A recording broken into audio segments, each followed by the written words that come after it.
आज मैं एक खांसी का सिरप बताता हूँ होम्योपैथी में, जो ठंडी के मौसम में लोगों को जिसको खांसी की समस्या हो जाती है और सभी मौसम में काम करता है, मगर जो अभी ठंडी का मौसम चल रहा है तो उसमें लोगों को खांसी और सर्दी जुकाम और खांसी के साथ जिनको उल्टी आ जाती है उनके लिए ये सबसे अच्छा सिरप है।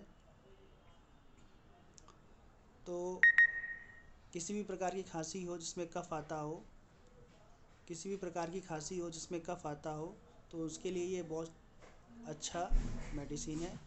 ये सिरप को आपको दिखा देता हूँ। कफ सिरप है ये, मेडिसिन कंपनी का। इसे 2 चम्मच आप दिन में 3 बार ले सकते हैं, और जो छोटे बच्चे हैं तो वो 1 चम्मच दिन में 3 बार ले सकते हैं। आज के लिए इतना ही। Thank you.